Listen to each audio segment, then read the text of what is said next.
This app was not recorded in the key of Leo. I posted a picture on our Telegram of about we're getting ready to record. Actually, I need to clean off my desk is what I need to do. The Endeavor mascot's a dachshund, right? But he was a good dog. We had him since he was a puppy, and he was a miniature, like he was a little Dachshund, not a dachshund, but a Dachshund. I know. Gosh. He was just really fast. That's why. Dachshund. Yeah, dachshund, super fast. You know what I appreciate in my Linux user space? You guys. Oh, you're such a softie. This guy right here. I'm gonna cry. Well, that has to be one of the great things that happened in 2020. We still have not started recording. We've only been here for an hour and 10 minutes. We got nothing. Let's do it. Let's start. Happy birthday, Jackson.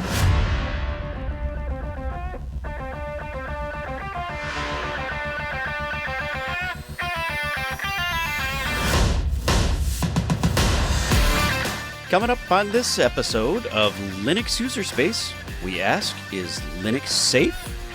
We talk about IPTV and how we consume our media, and we focus on Kodi.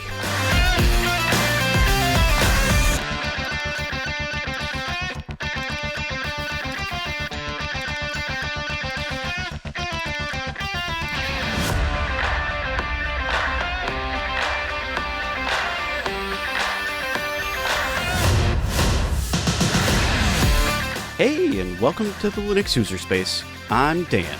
I'm Joe. And I'm Leo. Hey guys, how's it going? It's going. Pretty good. How's that pie progress, Leo? Okay, look. I don't know where you came up with this. Just out of the blue, asking me questions, and you know I've got something to say about it. I feel like you need some new internet. It's not the internet, it's local transfer. Okay, so last show I had said, or was it the last show? I don't know. When we talked about pies last. Yep. So I had said if it ran at a gig or something like that, I would be happy. It's not doing that. So but you're almost there, right? You're like 980 megs? Let's say 850? 20%? 20% of that. Oh, 20% less. Okay, so you're at like six something. It's at 2. I'm getting single file transfers at about 200 megabits per second. And that translates to approximately what is the math on that? Like 20-ish? Is that a 10 base T? Yeah, heck yeah. Coax all over the place. Yeah. Yeah, you're on the thick net there. Yeah, buddy. No, so I'd really started using it. I had turned off my other Nextcloud instance, which did get about 800 megabits per second, something like that. So I imagine there's encryption overhead and stuff like that. That's where that some seems of pretty that is good. going. Yeah. But so I moved fully over to my Pi, and yeah, so 200 megabits per second is really what I'm able to pull off of it over Ethernet and an external hard drive. So in the back of my mind, I'm like, so maybe I should just buy an external SSD. Maybe that's part of the issue. That might not. And y'all had suggested some other networking hullabaloo. What? Yeah, maybe wireless? I don't know. I hear the wireless is on a different bus, so maybe you'll get some better throughput there depending on what you have available to you for wireless access points. So let me tell you why I don't want to do that. Okay. Because I love blinking lights, and I have to unplug it. Well, I guess I don't have to unplug it, but I mean, I wouldn't need to plug it in. So I would have less blinking lights in my. Turn it around. So you don't see the back. Actually, it does blink. I forgot about that. The Pi itself does blink when you're writing to it. So, well, I mean, it's got some GPIO pins. You could probably make those blink. I feel like we could get you some rainbow unicorn puke type LEDs and just string them around it. Okay, all right. During the transfer, let me tell you why I don't think the SSD will fix this issue, or at least make it much better at all. During the transfer, the Pi got up to about 85C. Wow. And when I went to go look, that is the top of the operational threshold of a Pi. I was like, maybe I should take the cover off of this thing. Have you done any firmware updates? I mean, it was on the. Okay, good question. I don't know. You know what? Because didn't they have an update that helped with some of the heat? Well, let me ask you this: 2004, Ubuntu 2004, would that have the updated firmware? I think with those, you gotta do the firmware updates yourself. I've always done the firmware updates myself. Okay, how do you do the update? What? How do you You update firmware? Okay, this is new to me. What do you do? Yeah, I'll send you the link. Okay, all right. But it's you as far as I know, that's always the way I've done it. I've gone and there's a command to update your firmware, but I've always done it in Raspberry Pi OS. On so wait, so Ubuntu, even in Raspbian, yes, it does. Oh, that's right. You're right. It's Raspberry Pi OS now. That's right. Yes. So you have to physically tell it, I want to be better than yesterday. That's how I've always done it. It may be built in, but I feel like that's how I've always done it. Huh. I don't know how I feel about that. Yeah, I need a FWAP-D for Raspberry Pi.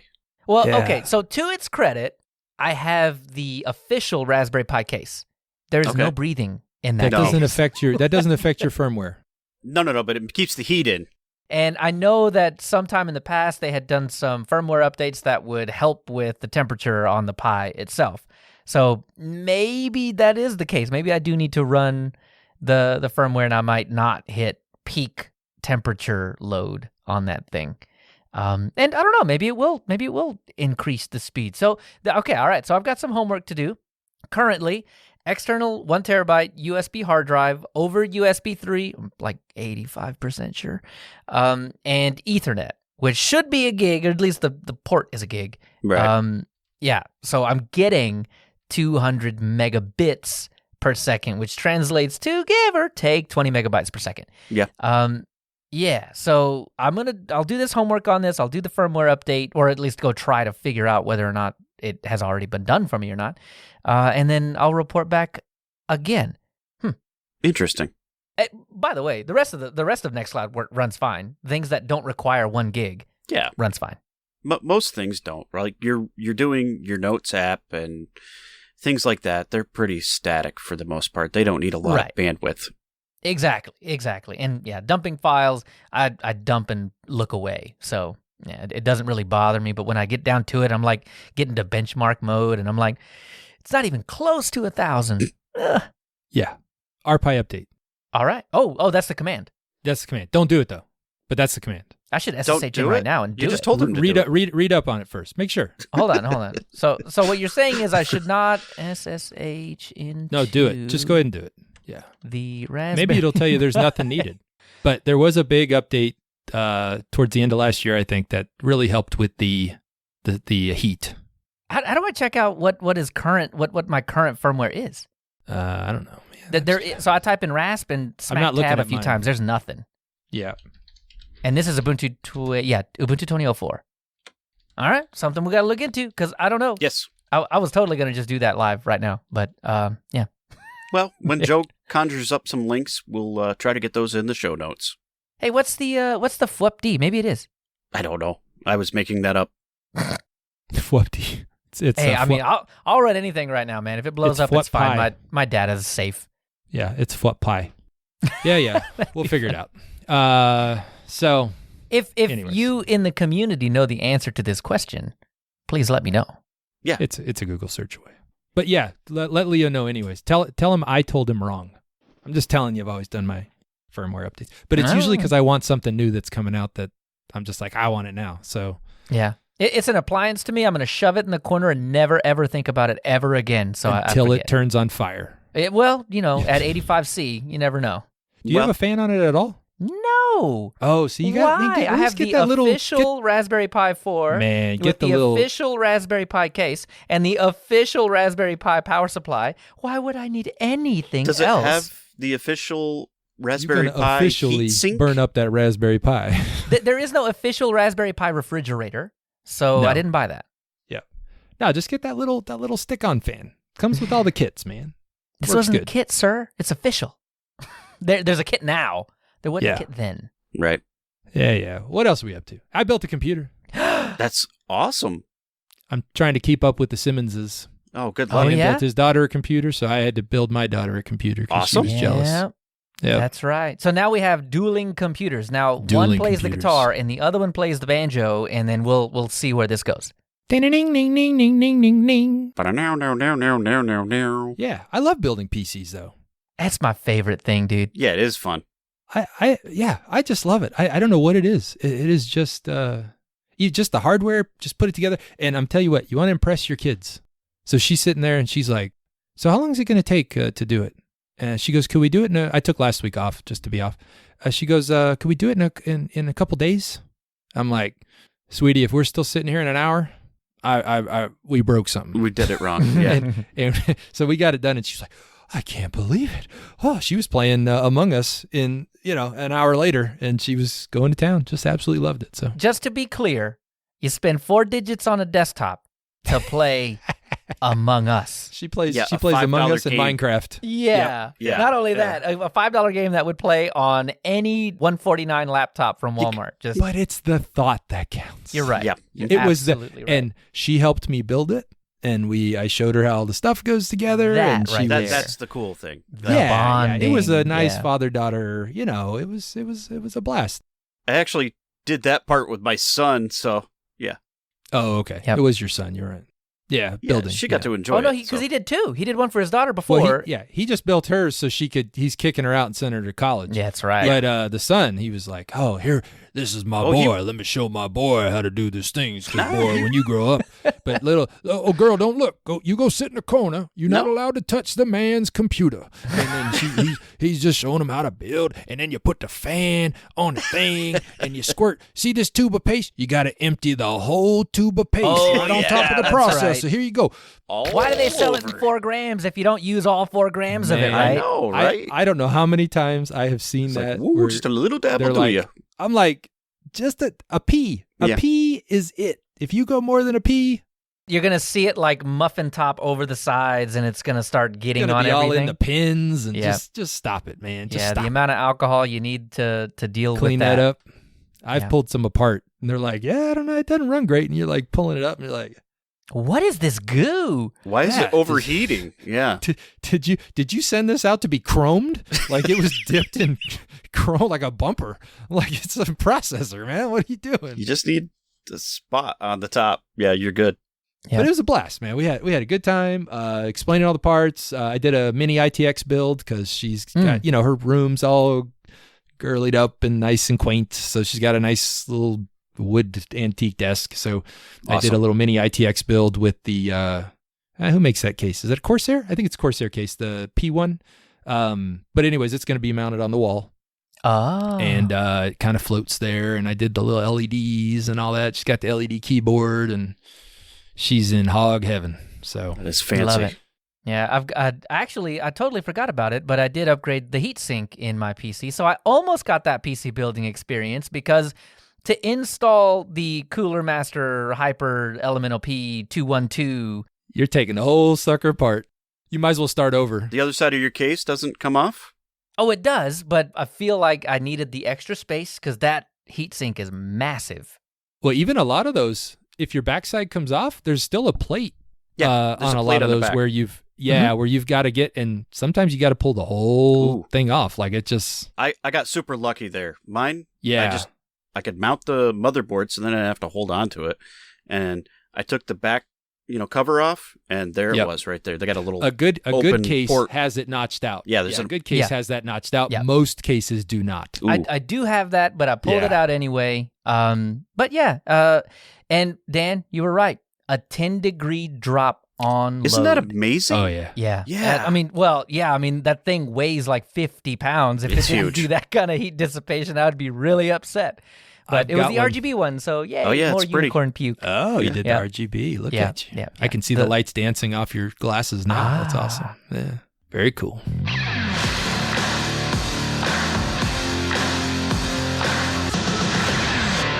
All right, guys. So one question I've got is, do you guys think Linux is still safe? Yeah, but that's only because I only use Chrome OS. No, just kidding. Yeah, Android only, right? Yeah, right? Yeah.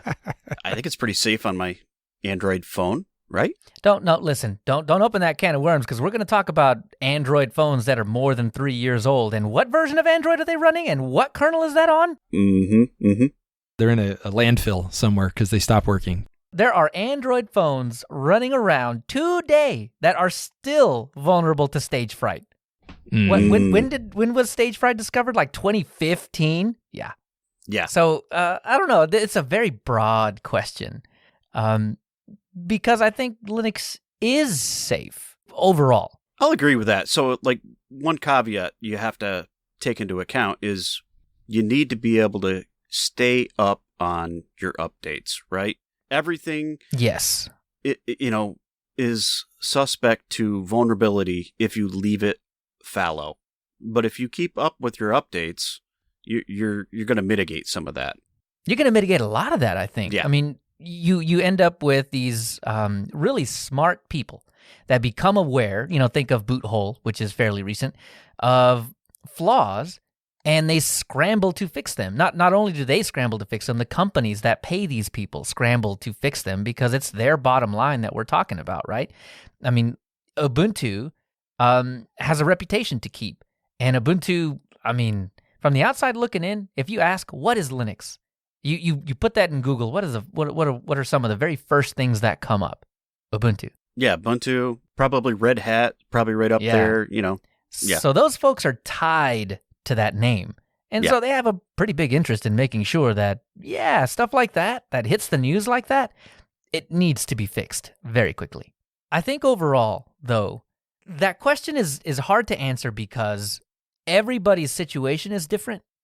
And one of the things that I learned as an admin, nobody teaches you this, but you learn that just like a chainsaw, you can handle a chainsaw very eloquently.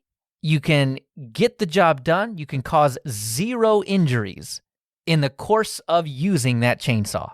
And you can do that for years. You can make sculptures out of ice. Yeah. Seen it. It's amazing. But then you get someone that's never seen or touched or even cares to know how a chainsaw works, and they go try to ice sculpt. I'm going to chop the head off that ice sculpture. And let's hope it's the ice sculpture's head that gets lost. Yeah, I know. Yeah, I get it. But I think there's a part of security that I think a lot of people miss, and that is the human element to that. Mm-hmm. Anybody on any operating system can download and install and ignore all of the warnings and red flags and error messages that you encounter along the way and get that virus installed so that it can, encrypt all of your files and give you a Bitcoin address to send 5 Bitcoin to get your files back. So, I think there are flaws, but I don't think it's the flaws that get us each and every time. I think more often than not, it's that, UPS sent me a PDF of The tracking? Yeah. I didn't order anything, but let's open this bad boy up. This king in Nigeria needs my money. I've got to download the attachment. They're going to cancel my account. I've got to send them my social security number. Right. Yeah. Yep. Oh, I've seen that one. Yeah. I see it all the time. I saw it most recently on Xbox Live, where it was, Dear Sir, your account will be closed down for cheating if you don't send me your email and password. Right. I've Like, gotten one really? of those from eBay. Yeah. You need to change your password. Click here and change your password. I'm like, okay, here I come. Yep. Yeah, right. And then, and one of the funny things is, like, someone will respond to that email on Windows. They do. Yeah. And, send that username and that password, and then they get hacked. Mm-hmm. And then it's like, oh, Windows is so insecure because that's how I got my Xbox Live hacked. Like, guy, take a step back. It's because it's Windows' fault. Yeah, right. It's Windows' fault. It's more than Windows, though. It's like now we are all online with everything. So you've just opened Pandora's box for everything you have out there, not just your own computer, all of your accounts now. Yep. And on top of that, right, think about how you fire up Google Chrome. And, to your point, it's everything now. It's got a window into your entire life, but it's also got a window into your desktop.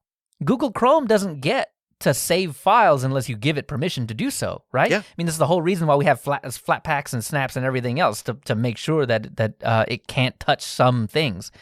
But it's got a window into your desktop too. So any flaw in Chrome is a flaw in the operating system by extension, because no telling what kind of crazy things are going to be discovered. Well, like Slipstream and NAT, and how everybody likes to have that firewall out on the edge of their network, and they're like, well, I don't need a firewall. I can just turn that off. Fine. NAT is going to protect me. Well, NAT is not a firewall. No. Exactly. And, I shout that from the rooftops, but, I mean, it stops inbound connections, right? Mostly. No. Well, except for, with this particular flaw, no. In browsers, it does not. And yet it's able to get a foothold into your network because you went to a page filled with ads. Yes. And clicked on them to close them. Yeah. Right. Yeah. Well, see, in this case, you didn't even have to click on them. You just had to accidentally go to that website. And, it could have been some JavaScript thing that flung you to that website. Yeah, all that JavaScript stuff runs on your local machine.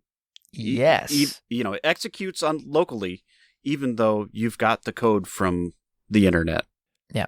So all of that, guys, anybody firing this up is like, oh my goodness, I can't go on the internet ever again.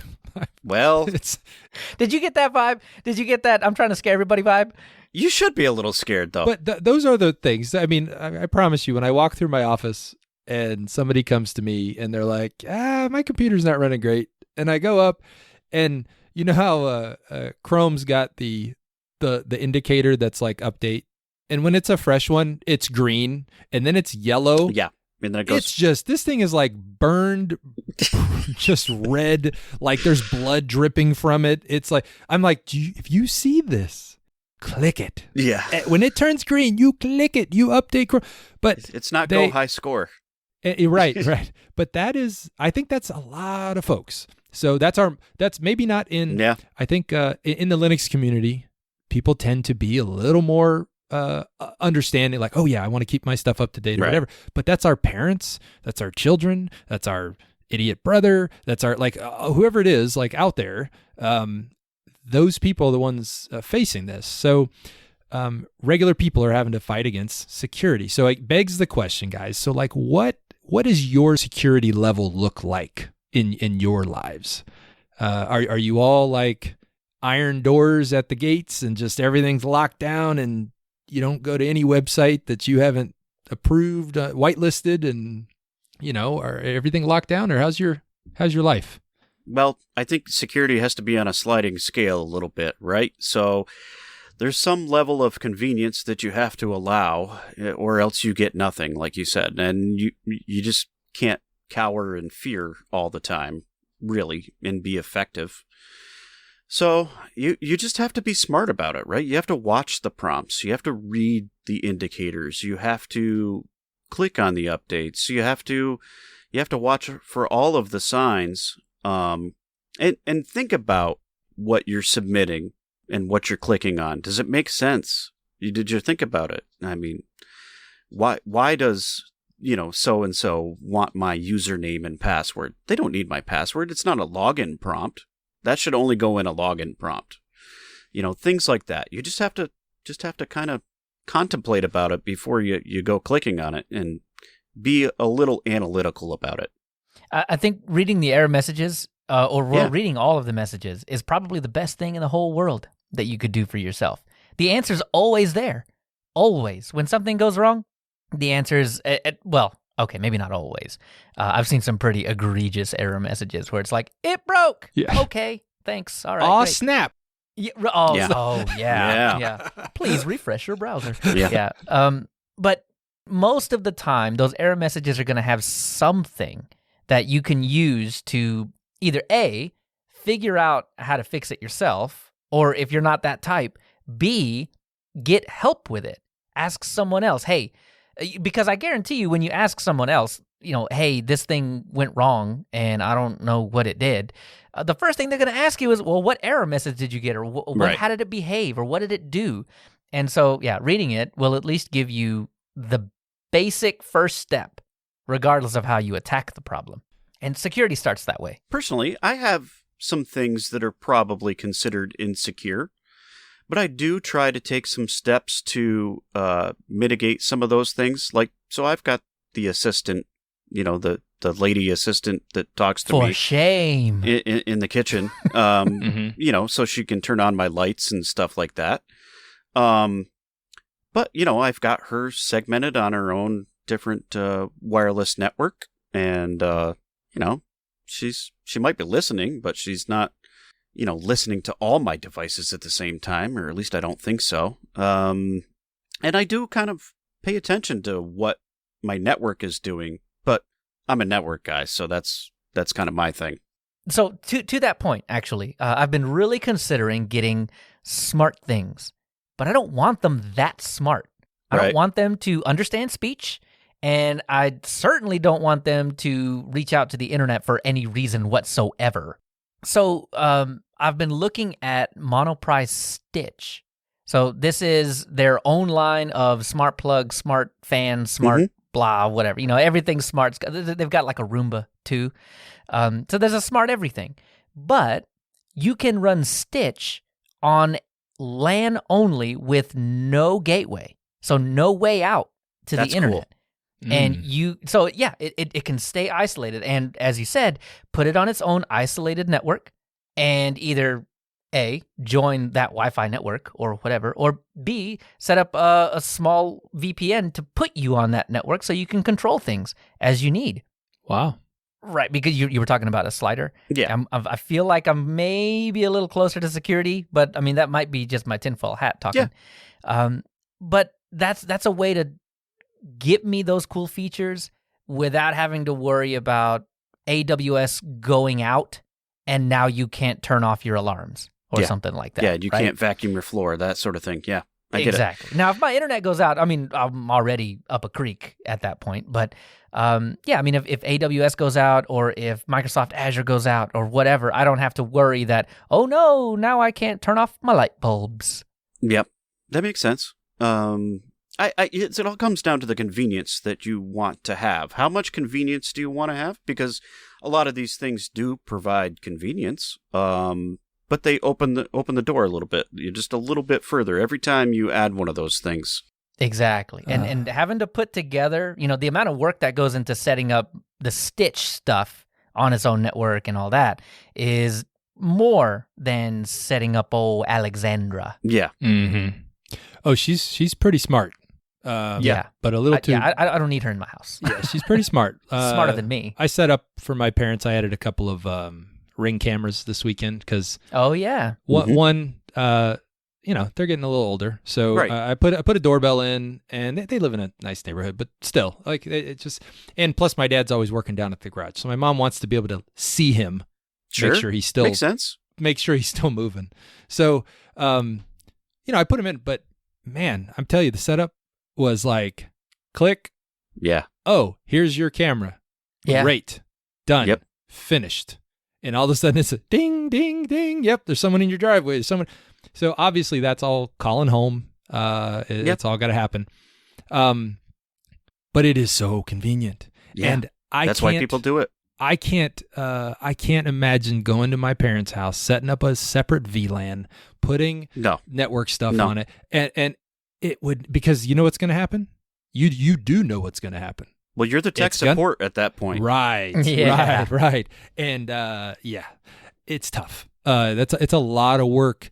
I know. That's the convenience factor. I think there's got to be a balance somewhere. That's just my perspective. I'm a little more, I'm not as foily hat as Leo for sure, and Dan, you're probably still a little more foily hat than me.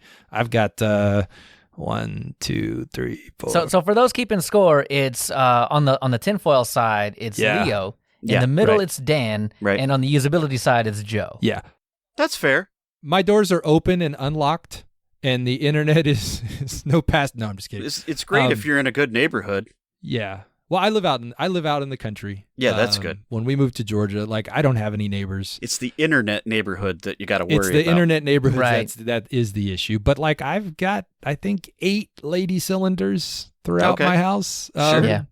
In various areas, and they work great. Yeah. And I do yell at them to turn off the lights. That's nice. I think the thing I like the most is that they don't respect my wife. I think it's the same at my house. It's the funniest actually, thing. Honest. She will say, we changed the name. We don't call her the A word. so it's echo in our house. So Okay, fair. it's echo bedtime. She'll say it again. She'll say it again. She'll say it again, and she's like, this dumb thing, and I say it once, and it's like, oh, okay. Good night, and everything shuts down, and all the lights go. Oh my God! But that's a convenience that that's the same at our house. I wow. mean, I'd like at dusk, all the outside exterior lights turn on. Yeah. At daybreak, they all turn back off. We were watching Mandalorian the other last night, getting caught up on that, and I say movie time, and all the lights go perfect. The living room dims, the hallway dims. I've got a shade of orange that takes the brightness down in another level, so that the TV is perfect. Like that's convenience. And I know, again, if you're worried, I know all of this. I know she's telling AWS and our Amazon overlords everything I say, but I think I'm okay with that because I'm not saying anything and I'm not too worried about what's out there. So that security level on that sliding scale, the convenience to me outweighs the threat. However, when I get closer to like internet browsing and internet traffic and blocking and all that stuff, that's where I get a little more, okay, I feel like this is more important, and so I want to keep that a little more locked down. Yep, block the cookies and tracking and all that good stuff, clear your cache, yeah. But there is there's just a lot of uneducated people out there as far as like what's what, and I think you got to find that balance of what fits your life, your lifestyle. I do remember when we lived in apartments at the beach or these little condos, like we had one router between our buddies next door and our friends upstairs, and we all shared one Wi-Fi connection. Yeah. This is early 2000s, 2002, 2003. We had one broadband cable that was coming in, and we were so excited because we were hot stuff with our, 4 meg connection, and I don't know, the Xbox worked. Everybody could get on instant messenger at the same time. Yeah, we all could get on IM and laugh at each other. Right. The Wi-Fi routers are getting a lot smarter about this. I was actually pretty excited to hear that, there's a guest network feature? Mm-hmm. What? So, you just call that IoT network instead and just put all your smart junk over there. Right. And that doesn't require a whole lot of know-how, but yeah, it's easy to not turn it on. Oh, yeah. It's easy to just ignore all that and just, plug it all in and turn it all on. And, it is what it is. And the password's just going to stay the same forever. Mm-hmm.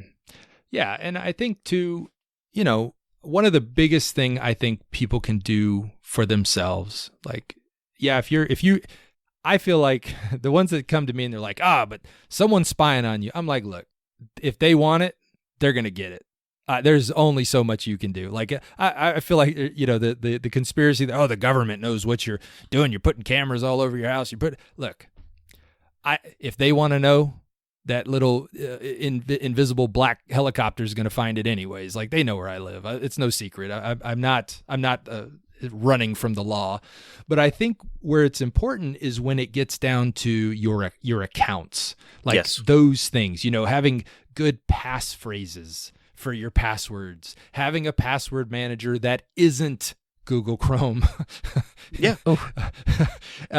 Those or Safari even, because you know what? I think is it Safari? I think Safari, if you get in, like you can look at your stuff in plain text.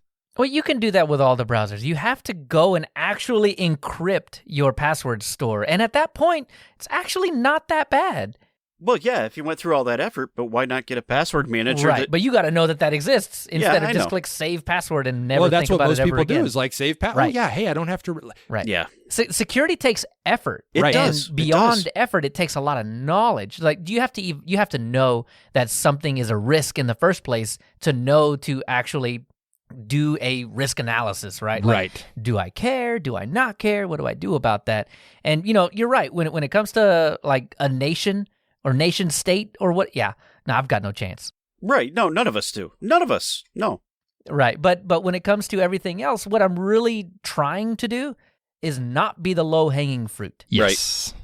And by doing a lot of the things that I do, I hope my hope is that I'm a couple levels removed from, that first initial sweep because their password was 1, 2, 3, 4, 5, 6, and then that second initial sweep because they have, really high-powered graphics cards and can start, hacking away at, a password database or something like that. Rainbow tables and all that sort of good thing. Yeah, good luck. But that's why you want unique passwords, right? They can only get one. And you want two-factor authentication because even if they get one, they still can't get in. I was just going to say, step it up even a little bit further, go two-factor. And like I've started now using my Yubikey for a lot of things. And that's even better encryption and takes it just a little bit. But you got to buy a Yubikey, and that's like $70. No, you don't have to pay $70. You can get the one 30, like 40, $30 gets you into a Yubikey. Yeah, it gets you the base model, if you will. Yeah. But yeah, you're right. You do have to invest some money into it. There's cost and knowledge because it's not just I have a Yubikey done. Like you have to set it up as well. Right. Yep. But the good password managers work great with Yubikey. They do. I know. I think all three of us use Bitwarden. Yes. The Yubikey I got, it does NFC. Yes. And it does USB. And it's nice. It's got I just press on the top, but I can set it up next to my iPhone or my iPad or the iPhone. Sorry, I don't know if it does the iPad. I haven't had to use it on the iPad, but it'll do the NFC there, or I just plug it in my computer. I touch the top, Yep. And it works on my Android phone even. And yeah. So I'm good. I mean, that is huge because I think too, even the two-factor, people are like, and these businesses, I question. I guess it's better than nothing, but the text message two-factor. Yeah, that's like if not they have good. your phone. Even Microsoft just announced that that's a bad idea. That's a terrible idea. It is a bad idea because you can do and it was demonstrated a while back with Verizon. Oh, I know. Where somebody that wanted into somebody's account that knew that they had the text-based authentication, they called Verizon and pretended to be that person and got a new SIM and popped that SIM into a phone, and they did the password reset, did the password, got the time-based text thing, and bingo bango into that account, right? But again, this is one of those things that it takes a lot of effort on the side of the person trying to get into your stuff to do that. I mean, but it is insecure. We have found a hole, and the customer service folks are sometimes all too happy to make that happen.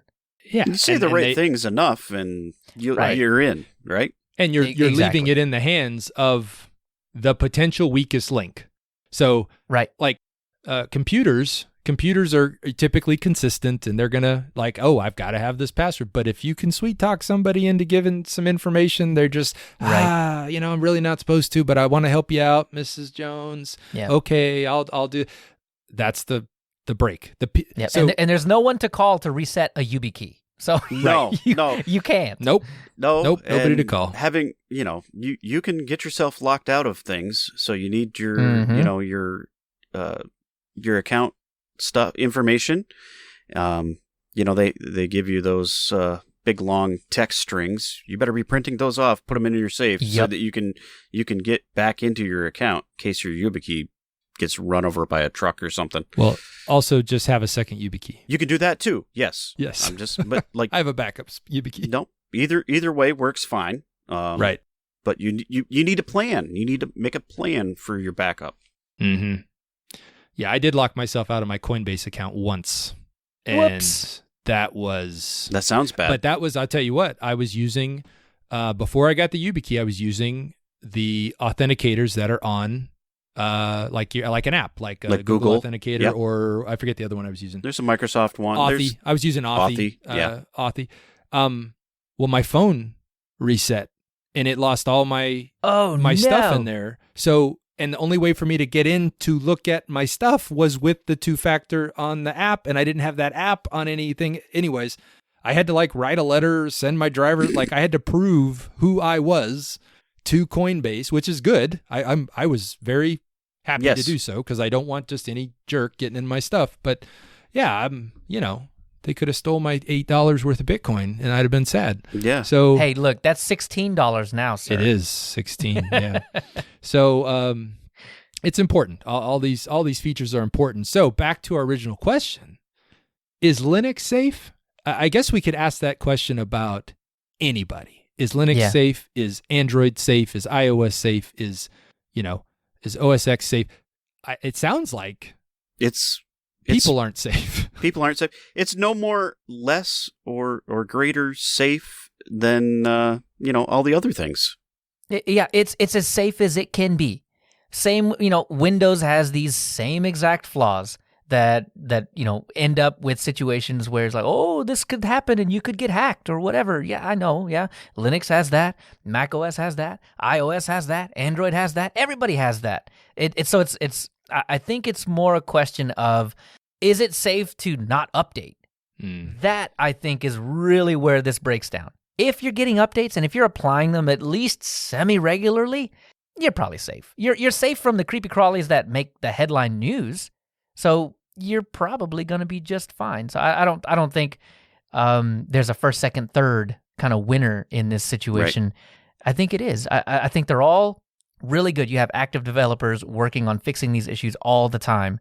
And unless you are just ignoring your updates, then you're probably going to be pretty safe. I think the better question is, are you safe?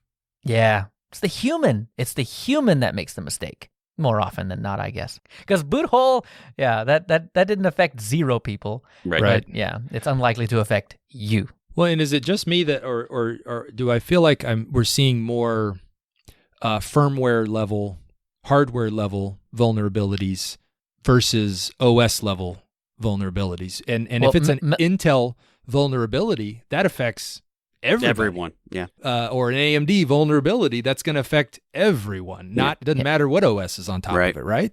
Mm-hmm. Yeah. Meltdown Inspector there are still bits of those types of flaws being discovered right now. These speculation attacks are still being discovered, and I think that's it, right? Like you kind of pry open Pandora's box, and all of these flaws start to spill out, and you're like, oh yeah, if we tweak this just a little bit, oh yeah, look, we can extract passwords now. But a lot of those flaws are, you got to have physical access to the stuff, or you've got to have root access to like a VM on the box, and then you can start pulling out that speculation, some of the information that's left in cache. Some of those you have to wait a long time to get enough data to actually, create a profile to actually get the stuff out of too. Yeah, exactly. So, yeah, unlikely for you, which is why, by the way, I turn off all the Meltdown Inspector mitigations on my laptop so I can squeeze out the extra 10%. But that's I don't know. This laptop never leaves the house anymore because I never leave the house anymore. So it's I don't know. I feel okay doing that, at least for now. Well, and you probably don't have it online all the time either. So, it sleeps a lot. Yeah. All right, guys. So I came across interesting, I guess it was on Twitter. I saw it, but I thought, this is neat. And Leo, this might strike your fancy a little bit more, or maybe not, but I saw where Linux Mint was releasing their new app entitled Hypnotix. And it is where you dangle a chain in front of your face, and it's all LEDs, and it puts it's not. I thought it was a meditation app. Yeah, no. Seems like a form of hypnosis. I feel like they're gonna pull the snaps right out from under us. All I'm saying is Warpinator was a good name. Warpinator was a good name. I don't know about this one. Hypnotix, okay. They'll work on it. So it's a IPTV application, which is pretty cool. Actually, I installed it. It was readily available in the AUR, and I don't know if it's available everywhere else, but it was in the AUR. And pretty neat. I mean, I like the idea behind it. I'm not too much into the IPTV scene these days, which we'll talk about here shortly, but I pulled it up. There was a couple thousand available free channels streaming. I instantly fell in love with the you'll only like this if you were a child in the 90s channel, which was just a bunch of that sounds good. It was like Kool-Aid commercials or what? Teenage Mutant Ninja Turtles, or it was music videos. It was music videos from the 90s. Oh, so it was MTV. It was kind of like, well, no, MTV doesn't have. It was MTV in the 90s. That was the music television. Yeah. Right. Hold on, Yeah. kids. What are we up to? Like MTV5 now? Is I just don't the music know. now? It's just the challenge on repeat of all these goobers that live in a house together and I have survive. since unplugged years ago. Ugh. So this Yep. is closer to what I would use rather than MTV. Yeah. But I thought, so a native app to Mint, and it installed was it a GTK app? It installed, I threw it in. You can add all kind of different IPTV streams to it if you want. It comes with one default, and they even talked a little bit about the one that's in their default. They set it up because it is all free. Every channel on there is free, no charging, and it's all legal and free. And there was no adult content, so I appreciated that as well. That's cool. So, a nice little default out of the thing, if that's your thing. So I kind of, it's one of those things where you see an app and I go, oh, that's really cool. And then I go, would I use it? Yeah. So like, other than for nostalgia of going through and maybe finding some old Kool-Aid commercials and whatever, old hip hop videos from my childhood, I was like, You put your pants on backwards. Don't lie to me. on purpose. Yeah. So it got me thinking, and I asked you guys a question. I go, so what do we do for media these days? What are you guys doing for media these days? We were somewhere, I forget recently, and we were watching television. Might have been in a hotel or something, and the TV was on. And my son was watching what was on the thing, and he goes, pause it. And I go, oh. Yeah, right. There's no pause, dude. Yeah. He's like, no, just stop it. I've got to go use the bathroom. I go, there's no. You better do that during a commercial or something. You wait for the commercial. He's like, oh, there's, and they don't even call them commercials, right? He goes, there's ads. Yeah. Like YouTube ads. And I go, no, not like YouTube ads. YouTube ads are like 15, 30 seconds. I go, now we're going to watch 2.5 minutes of whatever's coming up on the late night news, or whatever. So their world of television or media consumption is so different than ours was, I know, growing up. But so there's some effort going into this IPTV app. But what, I don't know. What do you guys do? What are you guys doing these days? What do you do for media? Is this something you're going to use? I don't know. I just find myself gravitating to the various different sites. I don't go to one thing. I'm not very organized that way. So I generally hang out either in one of two places. Probably going to be Netflix or, Amazon Prime. So have you gotten the endless scroll? Like you don't know what to watch and you just scroll for like 30 minutes and you're like, well, that was all of the time I had. Well, and then I go back to the beginning and watch a rerun of Star Trek, The Next Generation or something DS9 like that. is on Netflix right now. Yeah, well, I find myself doing that, yes. Yeah, I'm the same way. We've got Netflix and Hulu, and Amazon Prime. Yeah. So we'll get most. I mean, like 90% of our content from there, and then everything else for me is Plex. Like I've got a pretty big music library and movie library from. I used to have a huge collection. I used to work at Circuit City, so I got decent discounts on. Oh, I know, right? Yeah. The commercial with the kid at the Walkman, and he walks in. And the guy hands him his money, and there's coins in there. Remember, there was coins. He gave him the difference in the. Oh, that's a classic commercial. Yeah, so I have a lot of stuff from there, and then as I was doing more schooling, there was a lot of electronic music that was distributed out for free, but you couldn't get it like after a year. Those places just went away. Right. No, that was Shazam and a BearShare. That was not free. You were. No, really, like Kaza. Yeah, you were stealing. Okay. Listen, I ran a lot of Kaza back in the day, okay? But this was quite literally electronic artists that, are unknown. So they're just throwing their stuff out on the internet and seeing what sticks. And, they get on these YouTube things like back when YouTube was new. And so, I mean, kind of like they're trying to Bandcamp distribute. now. Basically, yes. And so they would always have these drives where it was like, okay, you get this song, but this one's 99 cents and this one's 99 cents, right? So I would get all the free junk and then just hang on to that. So I've got a lot of music that lives in Plex that way. Oh, that's cool. So yeah, I mean, it's pretty much all web-based for me now. Yeah, so I don't only have Netflix and Amazon. I also have Hulu, CBS All Access, and Sling. And I've been known to watch a show or two on Pluto if that's the only place I can find it. I've got that on the TV. Yeah. I've got a lot of those services on Tubi? the TV. And Have you seen Tubi? Yeah, I think I've that's seen another one. Tubi as well. Yes. I ended up on Tubi because they had He-Man. Oh, okay. They had the old He-Man, and they had Thundercats on there. Yeah, Thundercats Ho.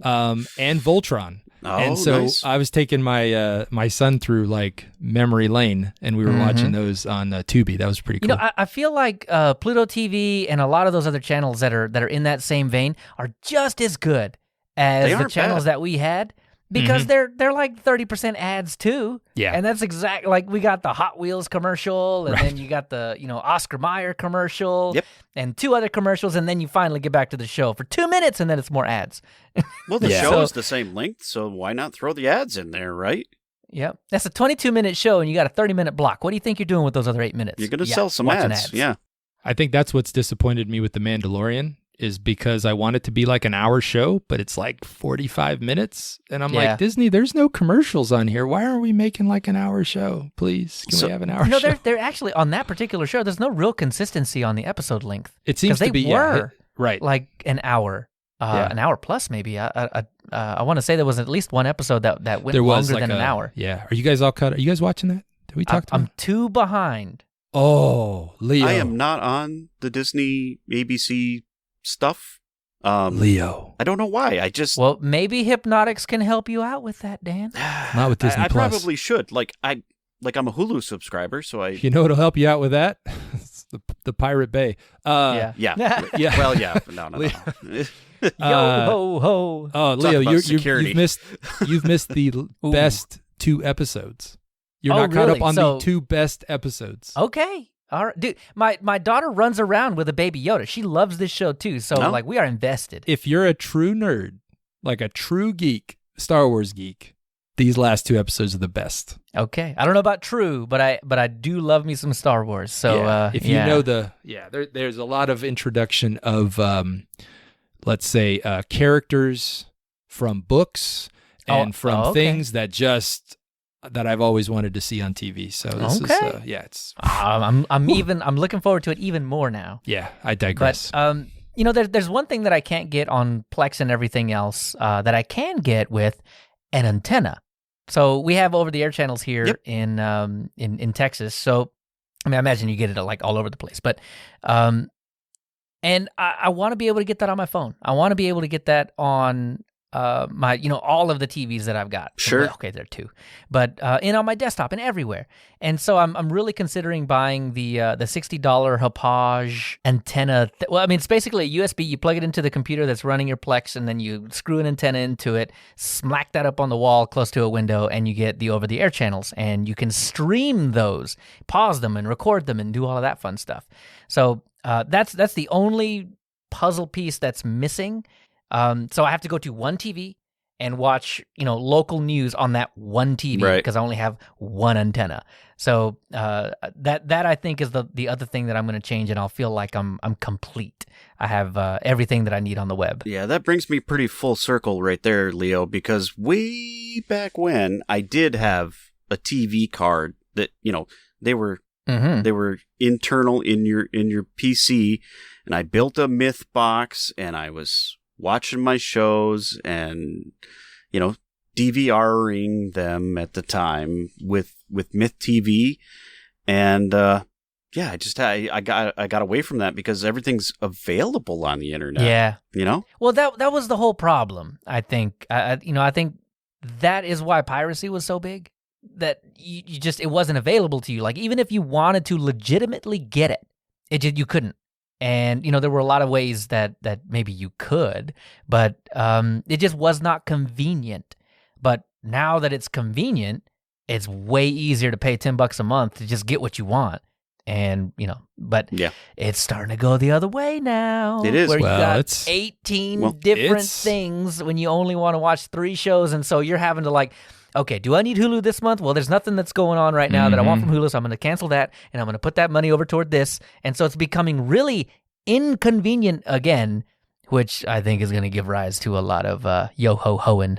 Yeah. Well, and the pricing has, so like you guys, I've got, we have gotten creative with family members on how we handle stuff. Yeah. So I got in on YouTube TV when it first came out, and I want to say it was $35 a month. Yeah, it wasn't bad when it first you're came gonna out. talk about the creep. It was the creep. $35 a month, and you got 6 logins.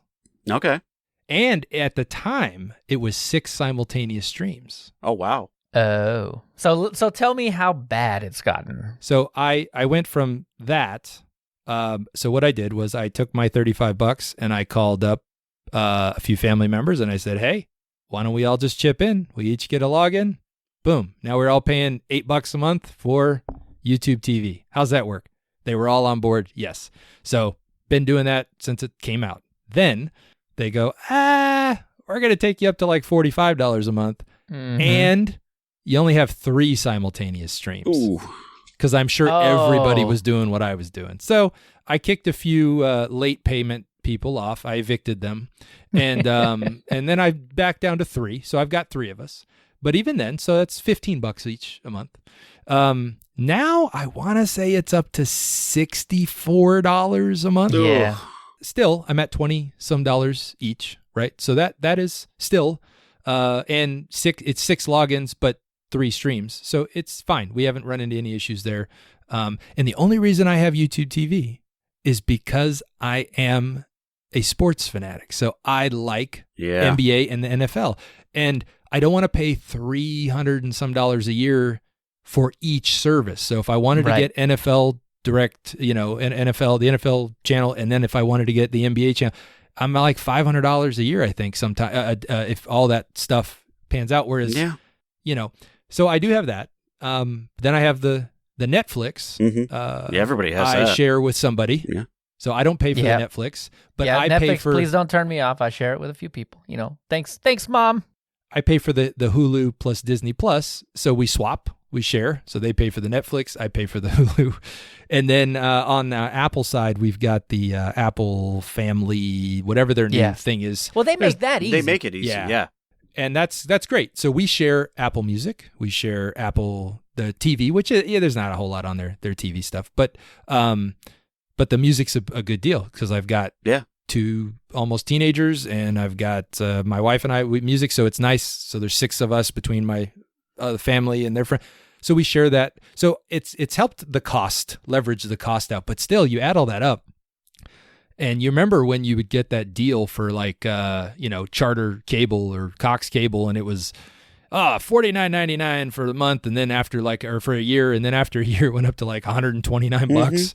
But on top of that, 9 out of 10 channels you didn't even watch. Right. Oh yeah. It was a lot of junk, a lot of Hallmark. Like 8 Hallmark channels. Like, come on. Oh, yeah, of course. Just stop. See, I can get that now in Plex. Like, Plex just gives me that for free. You don't even have to be, like, you just sign up for free on Plex. They'll give you that. Yeah, right. And it's like, I'll never do cable again. I can get that for free. And the other thing with the YouTube TV, I will say, is nice. I have unlimited DVR.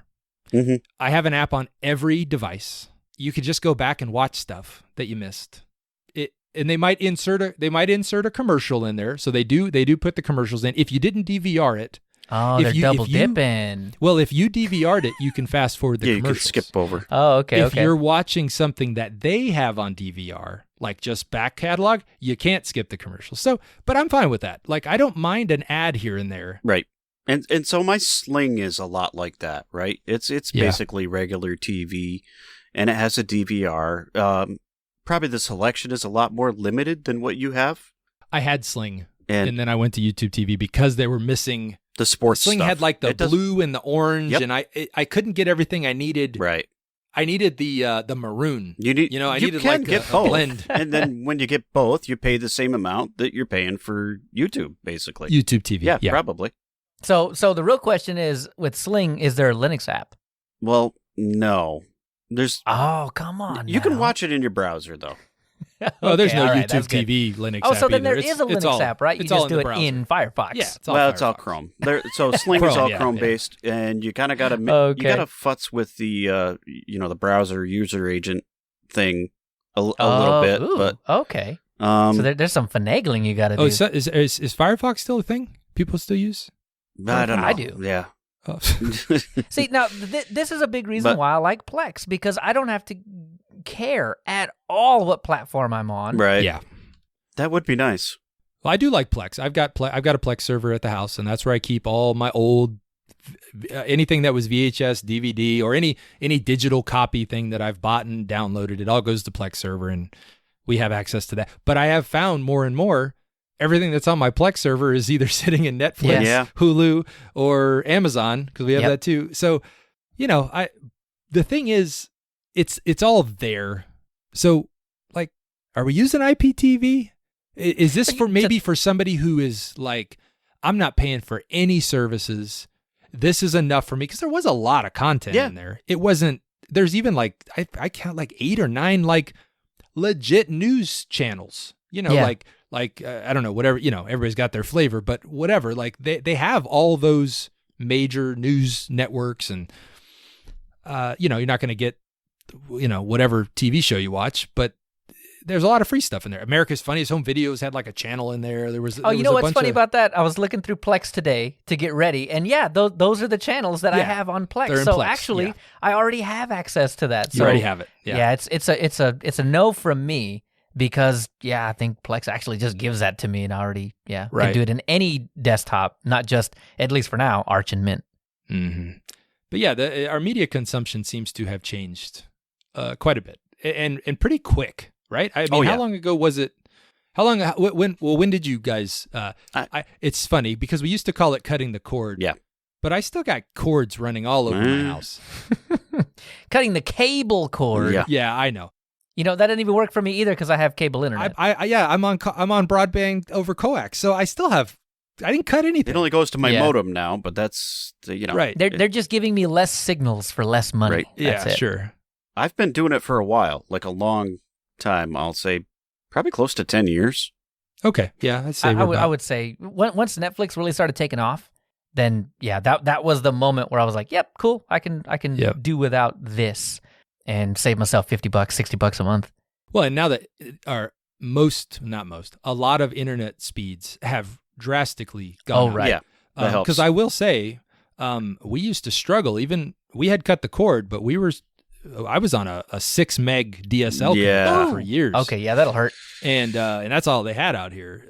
So, you're watching, 2 people are not watching Netflix in the house. You're watching the same Netflix movie. does pretty good on compression, but still, it was a struggle sometimes. So, and there's still a lot of people in this country. I mean, this like in That's just true. the U.S. and then a lot of countries around the world where there's a big swath in the middle of people with direct TV and satellite internet with a 800 millisecond ping. Yeah. But the cool thing about IPTV is that your latency doesn't really matter. It doesn't. So I mean, as long as you've got yourself a decently sized pipe, you'll be able to make out with Hypnotix. So I don't know, if IPTV is on your thing, then Hypnotix is going to be a pretty easy way to do it. Cool. Housekeeping. I thought we decided we weren't doing that. Housekeeping. Housekeeping. The Linux community has some fantastic members, and we want to make sure to highlight that. In our podcast showcase for this episode, we have Destination Linux. Join Ryan, Noah, Michael, and now Jill every week as they discuss the latest Linux topics. That podcast just got way happier real fast. You can't have enough Jill in enough podcasts. I think she's my favorite. Love Jill. Yep, and we all love to give Michael a hard time, and Noah's there to answer your questions and get passionate about passionate things and be passionate about them. And Ryan's there to answer your hardware questions. So it's a lot of passion fruit. A lot of passion. It's a great show. Yeah, they do a good job. A lot of hard work goes into that show, and they've been doing it a long time now. So check them out. All right. Feel free to send your emails to contact@linuxuserspace.show, and we can have a discussion about them on this show. If you like what you hear on this show, please consider sponsoring us on Patreon. Head on over to patreon.com/linuxuserspace. Please follow us on Twitter @linuxuserspace to get all the highlights and announcements for this show. and for things that impact your user space.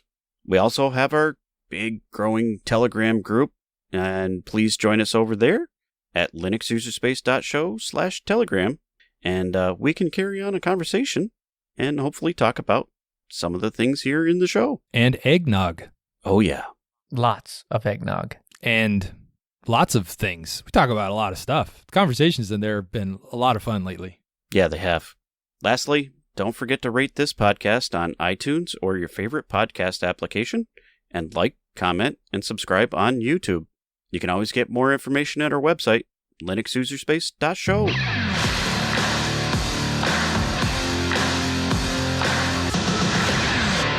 This is App Focus, where we focus on the app. What is Kodi? Kodi is a full-featured media center. It does all the things. We were talking about Hypnotix earlier. Yeah, it'll do that. It'll do the IPTV thing. We were talking about Plex. Yeah, it'll play your videos, and it'll play your music, and it'll even play your games, which is odd. But yeah, there are video game plugins for it. Oh, that's cool. I didn't know that either. Yeah. You know that. That's a new thing. Yeah. We were talking about Pluto TV and all this other stuff. So think about what a smart TV does. That's Kodi. And then some. You've got the right idea if that's what you're thinking. So why would you want it? Well, if you're thinking back to our security conversation a little while ago, you may have heard stories of the Samsung TVs phoning home and telling Samsung what you watch and how long you do it for. And when it's paired up with I don't know if they pair them up with the Chromecast or the Amazon Fire Stick, but then they share that information with Google and Amazon and everybody else too. Well, the other thing about that too, Leo, is they get outdated, and then the app on the TV stops working. You know, you end up seeking something outboard anyway. Exactly. So then you have to go out and buy a Roku or a whatever, right? And that Tizen software is so terrible and so clunky and so slow, it must take hours for it to phone home because it is just... It's like the M1 Mac, or it's like Big Sur, right? Where it's like, let me check on these applications and get them. It is the worst. Yeah, maybe I'll start them up. No. Yeah. Now. No, wait. Now. Okay, now. Yeah. I really do feel like a lot of that happens a lot of time because I've got some of those smart things in the TV, and it'll just meh. I don't feel like it right now. I'm just not gonna do that. So one way around that is Kodi. Go grab yourself a Raspberry Pi, Pi 2 or better, and you're gonna have a fantastic Kodi experience. There's a plugin for just about everything that you want to watch, even some yo-ho-ho stuff, if that's, your flavor. And it'll just do everything. I've got a Pi 2 that just has a SSHFS share. It's shared over SSH to my Plex library. So if for some reason Plex decides to just, belly up on me, it's fine. I still have my Kodi box that's connected to the same library that has the same stuff that I can still watch and listen to and do all of that kind of stuff with. So it's an escape hatch for me, and it's a way for me to feel a little bit better about my smart things. So yeah, it's got a lot of good feature set to it. So I stopped using it. For shame.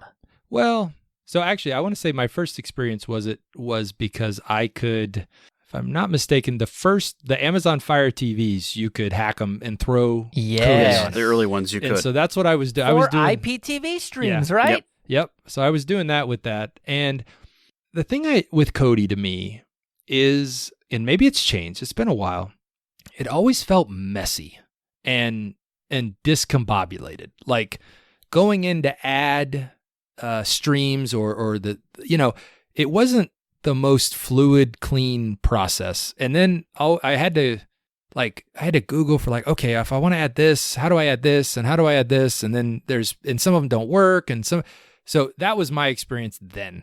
It may be a lot better now. And maybe the interface, it just felt a little clunky. And I'm someone who I can usually figure stuff out and I don't mind trudging through.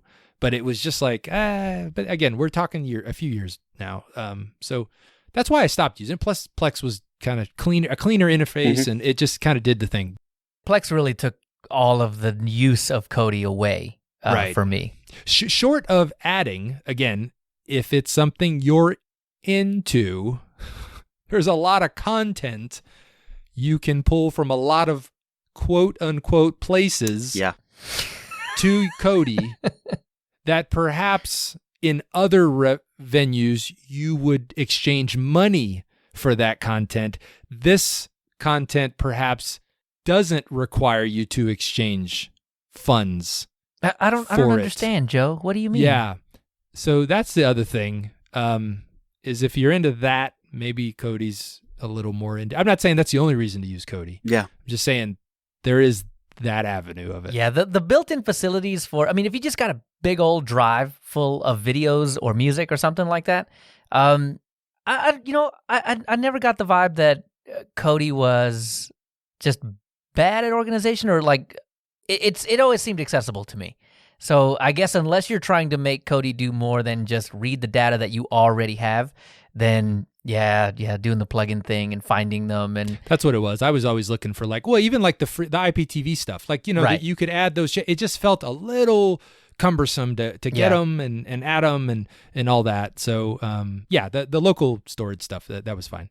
But that was the issue for me. But Kodi's probably far more organized than I am, so I'll chalk it up to that. Hey, but it'll download album art and movie covers and stuff for you. So that's really cool. It also runs on my Batacera HP stream. So when I'm tired of playing games, I can just flip over to Kodi and watch something if I need to. Nice. Coming up on the next episode, we close out our month-long on ArcoLinux. So I've been trying out the Awesome window manager. Really enjoying Awesome. That's a fun window manager. Would you consider it to be awesome? Yeah, I think so, actually. And it's been great. I love, the status bar at the top, and if I get really stuck, I've figured out the shortcut key to get to the shortcuts, and you can always right click because Awesome has a right click menu, so I can cheat my way out if I have to. If you all at home could see the grin on Dan's face when he said awesome and how pleased he is. Yeah. There's an excitement there. Look out, LXQT. Oh, buddy. Papa's got a brand new bag. Maybe at number 2. Maybe I'll swap the window manager out in Lubuntu for Awesome, because I do know one of our other developers that does that, so maybe. And I've been on a Qt kick. Ever since we started Deepin, I really enjoyed Deepin and how Qt just runs better on the laptop that I use most of the time. So after Deepin, we did KDE Neon, and I'm like, oh, it still feels so nice. And then we talked about Arco. And I did not know this until I was looking through the massive list of desktop environments that you can choose with Arco, because you could just have anything because it's Arch, right? UKUI. We had kicked around doing Ubuntu chillin' maybe one day, I don't know. But this is a way for me to kind of cheese it and kind of run an end around and get UKUI anyway. So I've been UKUIing it up, and it's nice. I like it a lot. Well, I'm an idiot. So I'm a glutton for punishment and pain. So so their feature set or featured desktops for Arco are XFCE, my favorite. That's your number one, Joe. You praise it so often. And then i3 were they're kind of two. So I thought, okay, I've got 3 machines I'll run this on. So I did do an XFCE 01, which is just a joy that I can't express. I think you just did. i3 on the other. And then I let the community pick the third. I thought, okay, I listed them all out. I couldn't list them all out because the poll wasn't long enough. So I pulled out the ones we've done recently, like Deepin. I pulled out KDE. I pulled out some of those. And they chose Mate for me. So which I was thankful, because I was... It's a solid choice. Yeah. I was nervous. I thought, man, this could go really bad. They're gonna pick. I was really trying to rile everybody up and get you on Xmonad. Yeah, I was like, it's gonna be like BusyBox or Xmonad. I actually something suggested Herb's Luft. Herb's Luft. Yeah, like I'm like, see? So I think I dodged a big bullet with Mate, but Well, you still got an uphill battle with i3 though, so I'm gonna enjoy hearing about. Yeah, this. I want to hear about that. Yeah. So, but yeah, Arco, man, it's been an interesting ride so far. So good, man. We'll hit that next week. A lot that Learn way. a lot. So many videos. It's impressive. You could probably queue it up in Kodi. Oh, I bet you could, and with over 1,700 of them, it'll take you a while to get through them. Yeah. So hopefully everybody that's been following along and testing out some Arco, they can chime in our Telegram group and let us know how it's going. Especially if you try Xmonad, let me know. Yeah. Oh, yeah. Get your Xmos. Yeah. Get your X on. Get it, Dan. Get it, Dan. Yeah. Thank you, everybody, for listening and for your support. Please follow along as we continue to test ArcoLinux. Where can we find you, fine folks? You can find me at Jojo_Fett. You can find me at Leo Chavez. And you can find me at Casey2BEZ. Join us in 2 weeks when we return to the Linux user space. #DashHound.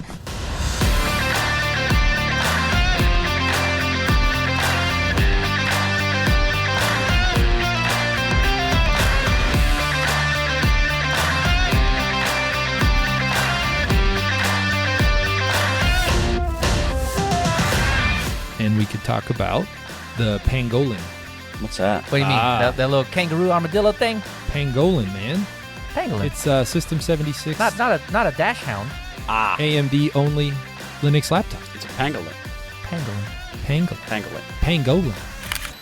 Endeavor. Maybe it's Endeavor. Does Endeavor still do that? Antergos didn't Hold on. do that. Antergos. I cannot do that. Sorry. Antergos. All right, I'll be the resident R roller.